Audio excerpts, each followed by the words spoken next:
सैन्य ठिकानों पर अपनी जवाबी कार्रवाई को अभी सिर्फ स्थगित किया है। आने वाले दिनों में हम पाकिस्तान के हर कदम को इस कसौटी पर मापेंगे कि वो क्या रवैया अपनाता है। साथियों, भारत की तीनों सेनाएं, हमारी एयरफोर्स, हमारी आर्मी और हमारी नेवी, हमारी border security force BSF, Bharat के अर्धसैनिक बल लगातार अलर्ट पर है।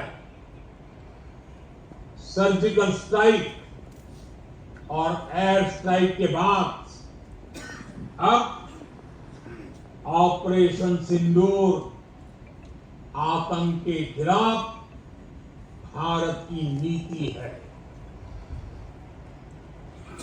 ऑपरेशन सिंदूर ने आतंक के खिलाफ लड़ाई में एक नई लकीर खींच दी। उनका हौसला भी थर्रा गया। बहावलपुर और मुरीद के जैसे आतंकी ठिकाने, न्यूक्लियर ब्लैकमेल की आड़ में पनप रहे आतंकी ठिकानों पर भारत सटीक और निर्णायक प्रहार करेगा। भारत माता की जय! भारत माता की जय! नरेंद्र मोदी जी जिंदाबाद जिंदाबाद जिंदाबाद नरेंद्र मोदी जी जिंदाबाद जिंदाबाद जिंदाबाद भारत माता की जय! भारत माता की जय!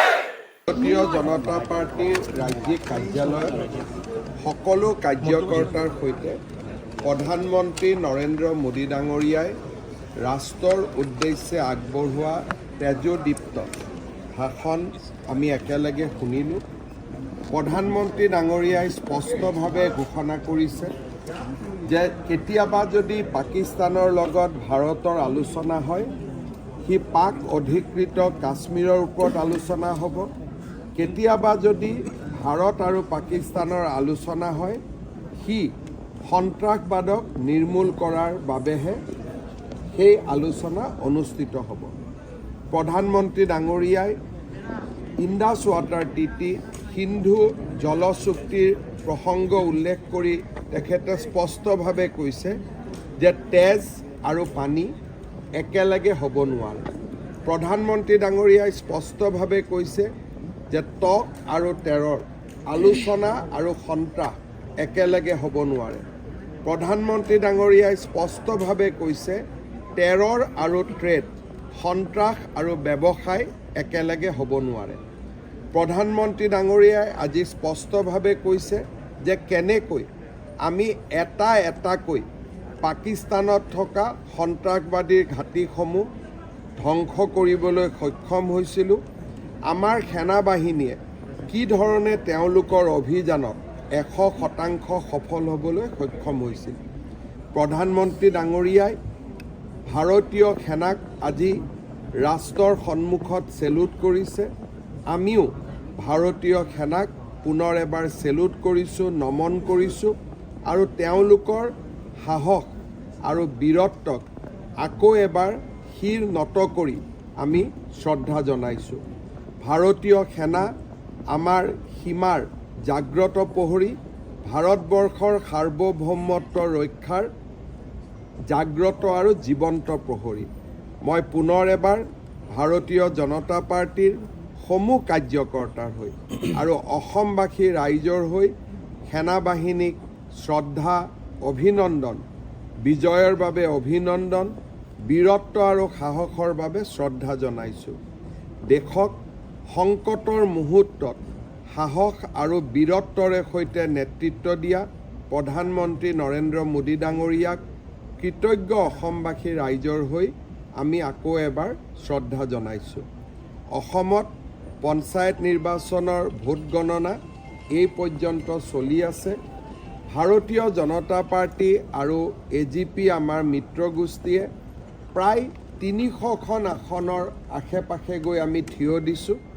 আমাৰ চৰকাৰৰ যোৱা 4টা বছৰত জনমুখী যি কাৰ্যকলাপ, বিশেষকৈ অসমৰ মহিলা সমাজে আমাৰ দল আৰু আমাৰ প্ৰাৰ্থীসকলক হিয়া উজাৰি আশীৰ্বাদ দিছে। মই অসমৰ মহিলা সমাজক প্ৰতিশ্ৰুতি দিছোঁ যে যি সংকল্প আমি নিৰ্বাচনী সভাসমূহত আপোনালোকৰ সন্মুখত লৈছিলোঁ, প্ৰতিটো সংকল্প আমি কাৰ্যত ৰূপান্তৰ কৰিম। আমাৰ কৰ্মসূচী আমি সম্পূৰ্ণ 100% ৰূপায়ণ কৰিম। এই বিজয়ৰ 100% কৃতিত্বৰ অধিকাৰী আমাৰ অসমবাসী ৰাইজৰ আশীৰ্বাদ আৰু আমাৰ কাৰ্যকৰ্তাসকলৰ অমোঘ আৰু অত্যন্ত পৰিশ্ৰম। মই আৰু ৰাজ্যিক সভাপতি আমি দুয়োজনে আমাৰ কাৰ্যকৰ্তাসকলক শ্ৰদ্ধা জনাইছোঁ। অসমবাসী ৰাইজৰ আশীৰ্বাদ আমি আমাৰ শিৰত বিনম্ৰতাৰে সৈতে গ্ৰহণ কৰিছোঁ। অসমত বৰাক উপত্যকা, ব্ৰহ্মপুত্ৰ উপত্যকা, উজনি, নামনি, মধ্য,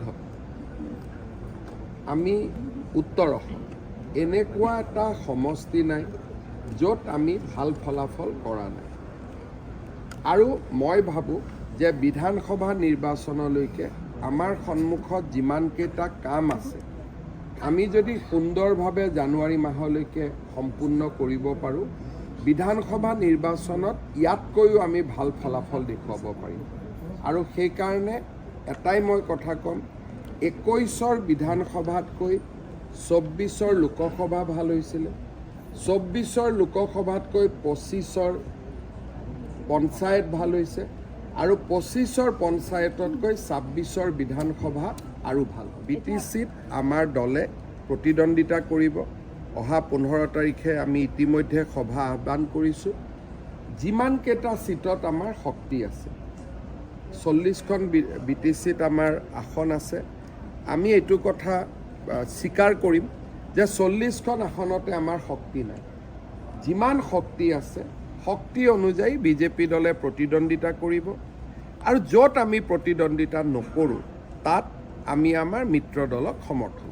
স্যাৰ, আপোনাৰ এটা আহ্বানৰ প্ৰতি সমগ্ৰ অসমে আচলতে সঁহাৰি জনাইছিলে। যুদ্ধৰ সময়ছোৱাত বিহুৰ অনুষ্ঠানসমূহ বাতিল কৰাৰ কথা আপুনি উল্লেখ কৰিছিলে, আৰু এতিয়া স্বাভাৱিক অৱস্থা ঘূৰি অহাৰ পিছত কিবা এনেধৰণৰ মই ভাবোঁ যে মে' মাহত বিহু পতাটো আমাৰ কাৰণে উচিত নহয়। আজি 14 মে' মানে সম্পূৰ্ণ বহাগ মাহটো পাৰ হৈ যাব। জেঠ মাহত বিহু পালন কৰিলে আমাৰ ৰাইজেও বেয়া পায়। গতিকে কোনোবাই যদি পালন কৰিবলগীয়া আছে, অহা 2-3 দিনত পালন কৰি শেষ কৰি দিলে মোৰ কোনো আপত্তি নাই। কিন্তু জেঠত অবতৰীয়া বহাগ পালন কৰিলে আমাৰ জাতীয় জীৱন বা আমাৰ যিটো পৰম্পৰা, সি কষ্ট পায়। এটাতো সেনাবাহিনী বা ভাৰত পাকিস্তানৰ কাৰণে আমি কৈছিলোঁ, কিন্তু জেঠত বিহু পতাটো ঠিক নহয়। কিন্তু বহুত বিহু কমিটি আছে যোনে পেণ্ডেলটো বনাই ৰাখি থৈ দিছে, কোনোবাই হয়তো মাইকৰ ভাড়াটো এডভান্স দি ৰাখি থৈ দিছে। তেনেকুৱা ক'ৰবাত যদি 2-1খন 15 তাৰিখৰ আগত কৰে, মোৰ কোনো ক'বলগীয়া নাই।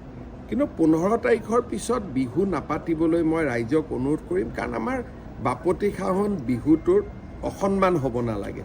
গতিকে সেই কথাটো ৰাইজে দৃষ্টি ৰাখিব। কিন্তু যিটো কথাৰ কাৰণে মই আবেদন কৰিছিলোঁ, সেই বিষয়টো এতিয়া নাই।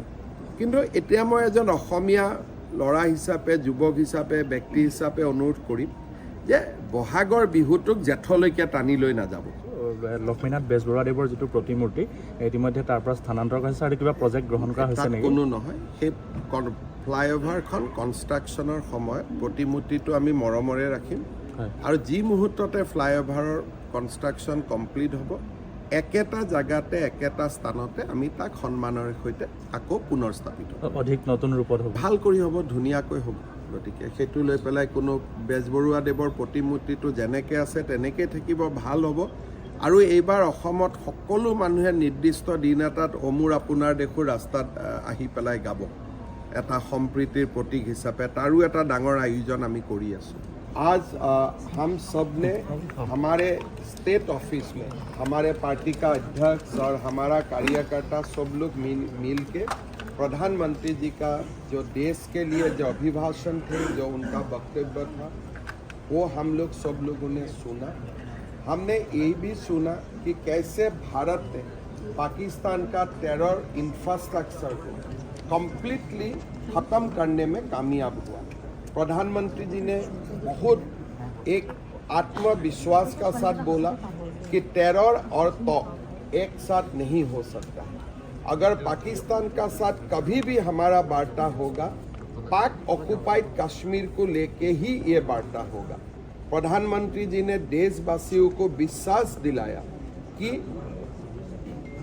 तेज और पानी दोनों एक साथ कभी नहीं हो सकता है। मतलब हम पानी भी देगा और हमारे खून, संतरासवादी हमारे खून लेके जाएगा, ये दोनों कभी एक साथ नहीं जा सकता है।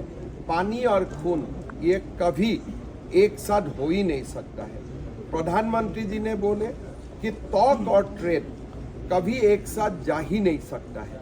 इतना बड़ा आत्मविश्वास का साथ प्रधानमंत्री जी ने देशवासी को संदेश दिया। हमारे आर्मी और पैरामिलिट्री फोर्सेस को प्रधानमंत्री जी ने सैल्यूट भी किया। बहुत ही इमोशनल, हम लोग सब इमोशनल हो चुका हो।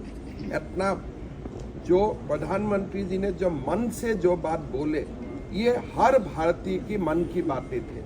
आज प्रधानमंत्री जी ने हर भारतीय की मन की बात अपना जवान से देश को बताया।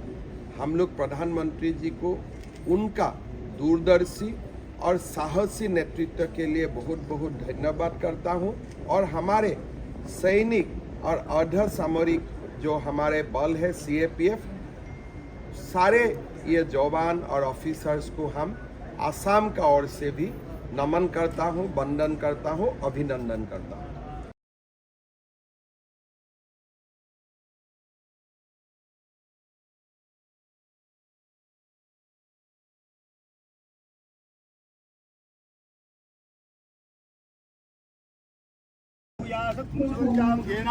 ओम श्रीवर्चस्समायुष्मारोग्यमाविधाच्छिवमानुपहीयते श्रीवर्चस्समायुष्मारोग्यमाविधाच्छिवमानुपहीयते धनं धान्यं वसन्तोत्तिलाभं सदसंवत्सरं दीर्घमायुः ओम स्वस्तेः कुशलमस्तु चिरायुस्तु गोवादी धनधान्यशब्दरस्विचारेषां श्रीवर्चस्समायुष्मारोग्यमाविधाच्छिवमानुपहीयते ओम यत्विचारेषं नानाविधाय पुष्पान्ते येषं गन्धाकिदुष्पाणि समर्पयामि श्रीभगवते एषं चारे स्तंभस्त्रविदब्रह्मो नमः ओम जन्मचारे नानाविधायान्ते ओम नमो गणेशविघ्नेशोत्तिजानन्दनं प्रभु विघ्नासाय गणाधिपतये नमः ओम नमो गणेशविघ्नेशगिरिजानन्दनं प्रभु मम विघ्नविनाशाय गणाधिपतये नमः ओम नमो गणेशविघ्नेशोत्तिजानन्दनं प्रभु मम विघ्नविनाशाय गणाधिपतये नमः ओम जन्मचारे नानाविधायान्ते ओम जन्मचारे शिवते ओम प्राणाय स्वाहा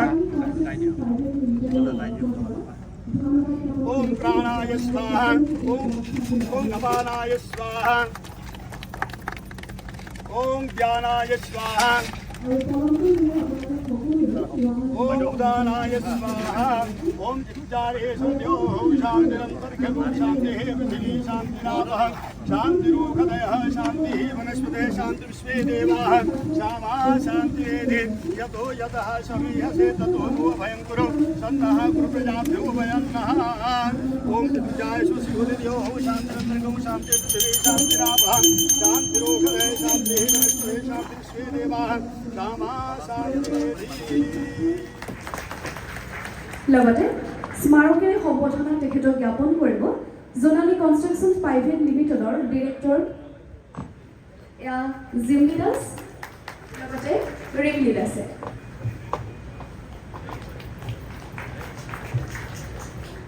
ৰমেন্দ্ৰ নাৰায়ণ কলিতা ডাঙৰীয়া, লগতে হেমন্ত ঠাকুৰীয়া ডাঙৰীয়া আৰু তেখেতসকলক সহযোগ আগবঢ়াব MP বিজেপি কলিতা মেথি বাইদেৱে।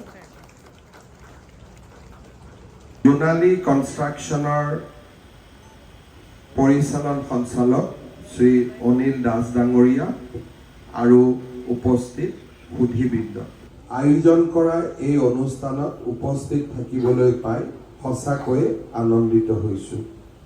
এই দুইখন হোটেলৰ কাম আনুষ্ঠানিকভাৱে নিৰ্মাণৰ কাম আৰম্ভ কৰিছোঁ। আমাৰ ৰাজ্যৰ পৰ্যটন ক্ষেত্ৰখনৰ বাবে ই এক যথেষ্ট সম্ভাৱনাৰ বাতৰি, এটা আশাৰ বাতৰি। গুৱাহাটীৰ মেৰিয়ট ৰিজৰ্ট নামৰ যিখন হোটেল জোনালী কনষ্ট্ৰাকশ্যনে নিৰ্মাণ কৰিব, তাত 196টা কোঠা থাকিব। তাৰ মাজলৈ এটা কনচেপ্ট আহিলে যে ডেষ্টিনেশ্যন ৱেডিং। প্ৰথমতে ডেষ্টিনেশ্যন ৱেডিং বিচাৰি আমাৰ ভাৰতৰ যিমানবিলাক খৰচ কৰিব পৰা ব্যক্তি আছিলে, তেখেতসকলে বেংককত গৈছিলে, মালয়েছিয়াত গৈছিলে, বিভিন্ন জাগাত গৈ ডেষ্টিনেশ্যন ৱেডিং অনুষ্ঠিত কৰিছিলে। প্ৰধানমন্ত্ৰী নৰেন্দ্ৰ মোদী ডাঙৰীয়াই ৰাইজক আহ্বান জনাইছিলে যে আমাৰ ভাৰততে ইমান ভাল ডেষ্টিনেশ্যন আছে, গতিকে আমি ডেষ্টিনেশ্যন ৱেডিঙৰ কাৰণে ভাৰতৰ বাহিৰত যোৱাৰ প্ৰয়োজনীয়তা ক'ত আছে। মন কী বাত অনুষ্ঠানতো তেওঁ এই বিষয়ে কেইবাবাৰো উল্লেখ কৰিছিল। আৰু লাহে লাহে আমি দেখা পাইছিলোঁ যে ডেষ্টিনেশ্যন ৱেডিংসমূহ বাহিৰত যোৱাতকৈ ভাৰতৰ ভিতৰতে আৰম্ভ হ'ল। অনিল দাসক শুভেচ্ছা জনাইছোঁ, আশীৰ্বাদ জনাইছোঁ, তেওঁ যেন আৰু আগবাঢ়ি যাব পাৰে আৰু এনেকৈ আমাৰ অসমীয়া ডেকা ল'ৰাসকল আগবাঢ়ি যাওক, তাকে আমি কামনা কৰিম। পুনৰ এবাৰ এই গোটেই আমাৰ এডভান্টেজ আছামৰ এখন যি আমাৰ MOU আছিলে, সেই MOUখনক বাস্তৱত ৰূপায়িত কৰাৰ বাবে মই অনিল দাস ডাঙৰীয়াক ধন্যবাদ জনাইছোঁ আৰু তেখেতৰ এই প্ৰচেষ্টা সম্পূৰ্ণৰূপে সফল হ'ব বুলি মই আশা কৰি আজি সকলোকে ধন্যবাদ অভিনন্দন জনাই মই মোৰ বক্তব্য সামৰণি মাৰিছোঁ।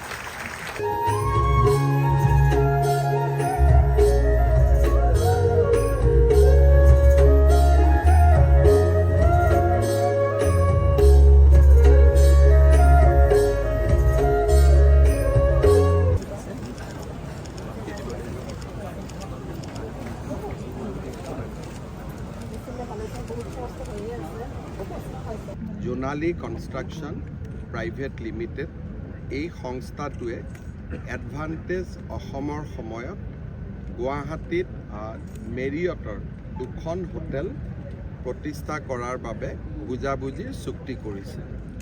চৰকাৰৰ লগত বিভিন্ন পৰ্যায়ত আলোচনাৰ পিছত এই 2খন হোটেলৰ নিৰ্মাণৰ চূড়ান্ত পৰ্যায় পাইগৈ আৰু তাৰে লগত সংগতি ৰাখি আজি 2খন হোটেলৰ নিৰ্মাণৰ কাম আনুষ্ঠানিকভাৱে আৰম্ভ কৰা হয়।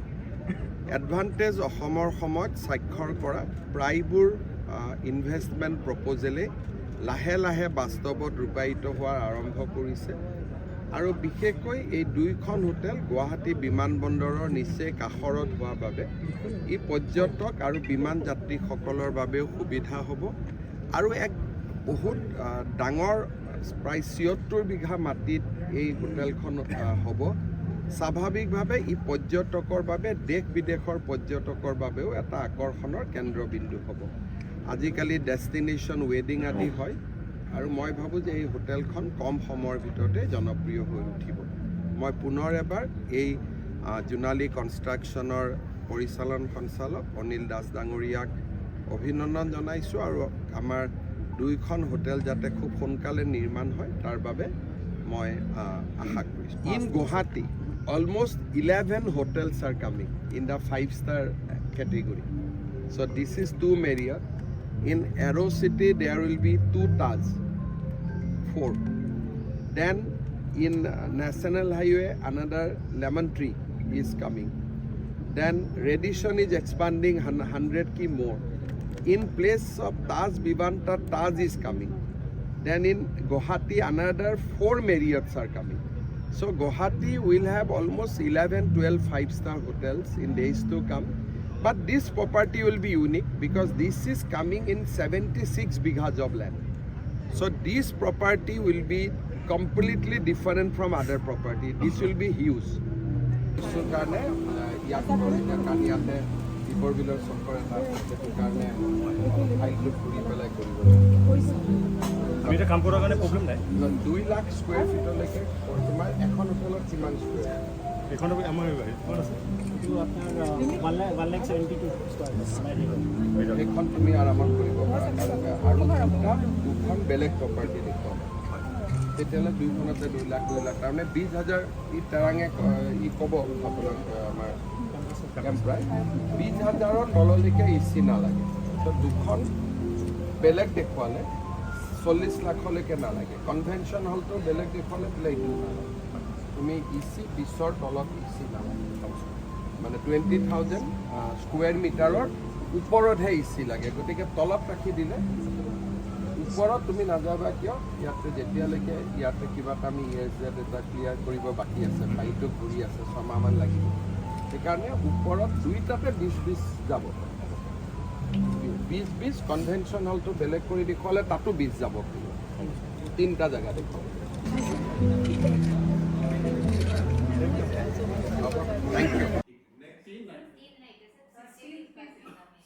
पूरे दिन ही इज इन काजीरंगा। तो उसको काजीरंगा में मैं ज़्यादा आपको बोल देता हूँ।